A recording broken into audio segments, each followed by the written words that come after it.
Bonjour à toutes et à tous. Après une année 2024 inégale sur les marchés financiers, mais toujours aussi favorable aux actions américaines, comment se présente 2025 d'entrée?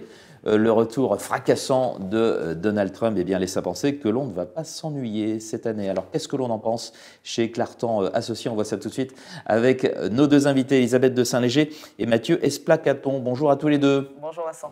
Elisabeth, vous êtes associée et gérant financier chez Clartan Associés.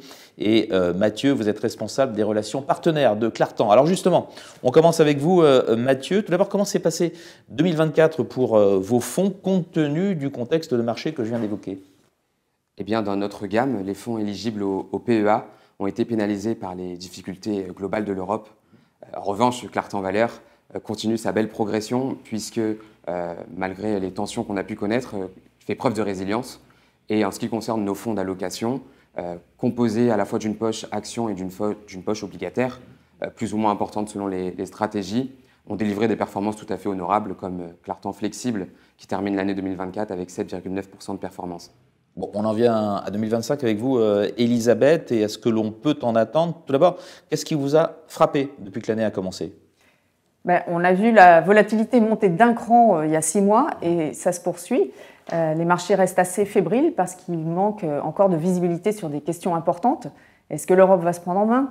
Est-ce que la Chine va rebondir? Est-ce que les taux vont se normaliser? Bon, ça ne les empêche pas d'être à des niveaux très élevés, surtout côté américain. Oui, alors la bonne nouvelle, c'est que l'inflation semble quand même vaincue des deux côtés de l'Atlantique. Donc le plus probable, c'est que les taux directeurs poursuivent leur chemin baissier, doucement côté États-Unis. Oui, il n'y a pas d'urgence aux États-Unis. Voilà, beaucoup plus sûrement côté Europe, ce qui devrait donner de l'oxygène à l'économie et aux petites et moyennes entreprises en particulier.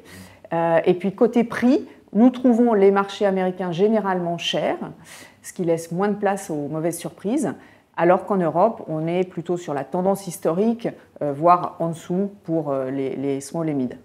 Alors, la dominante, c'est le retour aux affaires donc, de Donald Trump, ça n'a échappé à personne. Qu'est-ce que cela implique pour votre gestion? Alors, il dégage énormément d'énergie et de déclarations tonitruantes. Ah oui. Il ne perd pas de temps en tout cas, tout va très vite. Et pour nous, ça renforce l'attrait de certaines thématiques d'investissement de long terme autour de l'IA, du digital, dont on peut bénéficier à travers Accenture, ASML, Dassault Systèmes. Ça renforce l'attrait de la défense et l'aéronautique, avec Thales, Airbus. Les conflits ne sont pas terminés. Oui. Bon. Et puis aussi la nécessaire transition énergétique, et donc des acteurs comme GTT, Technip Energies ou les grands câbliers. Et ça, ce sont des titres qu'on retrouve dans beaucoup de nos fonds. D'accord. On peut aussi espérer un effet d'entraînement sur la croissance et la fin de la contraction manufacturière mondiale, d'où la présence dans nos fonds de titres plus cycliques, type semi-conducteurs ou exposés à la construction. D'accord.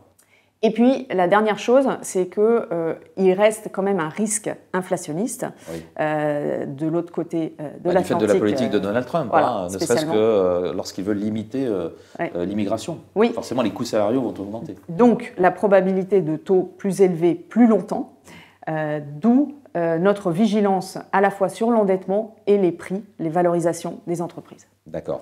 Mathieu, concernant votre actualité chez Clartan Associés, quelle stratégie allez-vous mettre en avant cette année? Eh bien, cette année encore, nous mettons en avant Clartan Valeur, qui a pour objectif de générer de la performance sur le long terme. Et Clartan Flexible et Clartan Patrimoine, compte tenu du contexte de marché, sont aussi de bonnes pistes. Et enfin, nous avons lancé un fonds de partage.